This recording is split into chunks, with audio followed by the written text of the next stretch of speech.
कई अनेक वर्षों से वसई विरार में काम कर रहे लोगों के बीच में जा रही है और अब देश के पंतप्रधान नरेंद्र मोदी जी के जो काम है और राज्य में महायुति सरकार के और देवेंद्र फडणवीस जी के नेतृत्व में भारतीय जनता पार्टी के कार्यकर्ता और मुख्यमंत्री एकनाथ शिंदे साहब और अजीत दादा पवार के नेतृत्व में जो काम पूरे महाराष्ट्र में हुआ और वसई विरार में जिस तरीके की अव्यवस्था बहुजन विकास आघाड़ी के सत्ता काल में हुई, उस वजह से भारतीय जनता पार्टी का विजय निश्चित था। कमल निशानी आ गई तो वसई विरार वालों ने कमल निशानी के ऊपर मोहर लगा के नालासोपारा, वसई और बोईसर तीनों में बहुजन विकास आघाड़ी को बाहर करके फेंका है।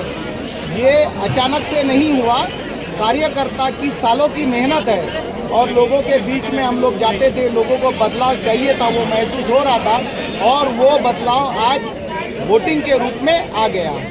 पालघर जिल्ह्यातील विजयाचं विश्लेषण आपण कसं कराल? मी हा जो विजय स्नेहाला मिळालेला आहे, भारतीय जनता पक्ष, शिवसेना, राष्ट्रवादी, रिपब्लिकन, श्रमजीवी या युतीला मिळालेला आहे, तो अतिशय विनम्रपणे स्वीकारतो आणि तो ज्या मतदारांनी तिला मतं दिली किंवा दिली नाहीत, विरोधी दिली, त्या सर्वांचे मी मनापासून आभार मानतो आणि अतिशय शांतपणे ही निवडणूक पार पडली त्याबद्दलही सर्वांचेच आभार मानतो। इतर जे उमेदवार होते त्यांचेही मी या निमित्ताने आभार मानतो। अनेक कार्यकर्त्यांनी दिवस रात्र मेहनत करून ही विजयश्री खेचून आणलेली आहे। हा विजय माझ्या दृष्टीने त्या सर्व कार्यकर्त्यांना मी अर्पण करतो। विजयाचं नेमकं फॅक्टर काय?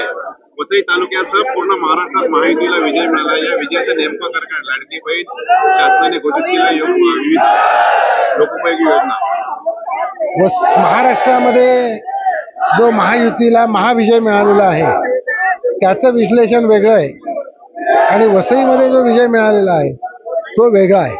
कारण भाईंदरच्या खाडीनंतरची वसई ही वेगळी भूमी होते, त्यामुळे त्या भूमीचं विश्लेषण हे पूर्णपणे वेगळं आहे। या ठिकाणची जनतेने ठरवलं होतं की आता 30-35 वर्षाची सत्ता पूर्ण झाली, आता लोकांच्या हातामध्ये खऱ्या अर्थाने सत्ता दिली पाहिजे आणि त्या अर्थाने लोकांनी ठरवलं आणि हा लोकांनी ठरवलेला विजय आहे। मला असं वाटत नाही की कोणत्या योजनेमुळेचा हा विजय आहे, कारण वसईचे मिश्र आहे, ग्रामीण भाग आहे, मोठ्या प्रमाणामध्ये शहरी भाग आहे, त्यामुळे महिलांचा सहभाग, विशेषतः भारतीय जनता पक्षाच्या महिला कार्यकर्त्या या अप्रतिम काम करताना मी पाहिल्या। बूथ लेवलवर गावामध्ये त्यांनी प्रचंड मेहनत केली, सर्वच कार्यकर्त्यांनी केली, पण मी महिलांना खास करून धन्यवाद देईन की त्या गृहिणी आहेत, त्या काही राजकारणी नाहीत। एका बाजूला वर्षानुवर्षाचं राजकारणी प्रचार करत होते आणि एका बाजूला साध्या गृहिणी प्रचार करत होत्या। आज गृहिणींनी परिवर्तन घडवून आणलेले आहे।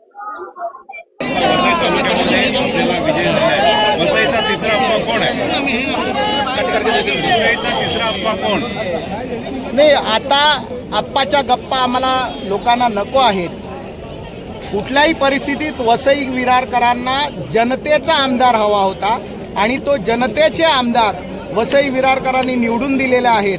कोणीतरी एक आप्पा गप्पा मारणार आणि वसई आमच्या वसईचा 7-12 उतारा आमच्या नावावर आहे अशा पद्धतीने जो काही कारभार चालू होता, तो कारभार जनतेने स्वतःच्या हातामध्ये घेतलेला आहे आणि निवडून आलेले सगळे जे आमदार आहेत हे जनतेचे आमदार आहेत, जनतेमधले आमदार आहेत, सर्वसामान्यांना भेटणारे आमदार आहेत। त्यामुळे यापुढे वसईमध्ये केवळ आणि केवळ जनतेचं राज्य असेल, कुठल्या आप्पाचं राज्य नसेल आणि वसईमध्ये दुसरा आप्पाही आम्हाला नकोय।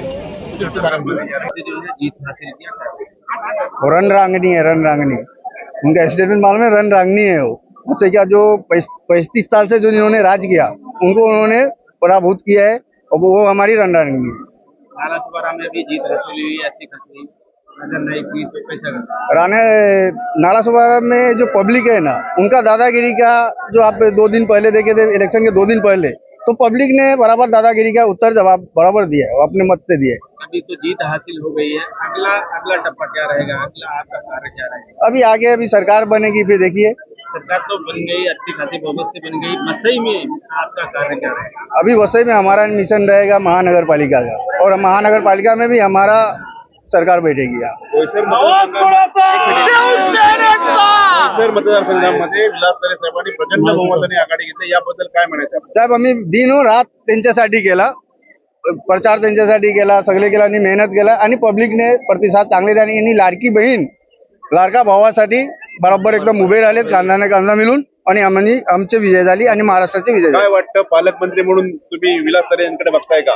साहेब आता आपण काय सांगू शकत, ते वरच्या लेवलची आहे, ते वरचे जे काय करतील तुमची ते. इच्छा आहे का? आमची इच्छा आहे, आमची इच्छा आहे की मंत्रीपद पालघर जिल्ह्यात, कारण पालघर जिल्ह्याने भरघोस मतांनी महायुतीला सहकार्य झालेलं आहे, विजय आमदार झालेले आहेत. तर इथून एक तरी एखादा मंत्री आम्हाला पाहिजे, पालघर ते जिल्ह्यात आम्ही मागणी पण करू शकले ना. आणि एक मंत्री पालघर जिल्ह्यासाठी आपल्याला पाहिजे, विकासासाठी पाहिजे. आता विवेक पंडितजी बोलले का गृहिणींनी विजय खेचून आणलाय, हा. तर त्यांच्याबद्दल गृहिणींबद्दल काय बोलायला काय ते म- अभिनंदन ते अभिनंदन देणार का? हा. 100% 100%. भारतीय जनता पार्टी की महिला वैसे भी सब आक्रामक भी है, सब एक्टिव भी है, वे पूरे राष्ट्र में भारतीय जनता पार्टी का काम कर रही है. और आपने देखा होगा कि आज वसई विरार की महिलाएं भी कितनी एक्टिव और खुश दिखाई दे रही है.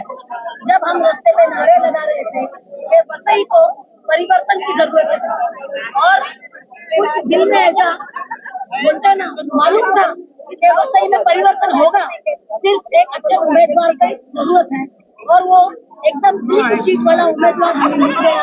नेहाताई जिसके खून में विवेक पंडित जी का खून है और वो खून ऐसे चल पड़ा कि सब महिलाएं उनके पीछे निकल गई और हम लोग की विजय निश्चित थी. वो विजय हम लोग को मिल गई.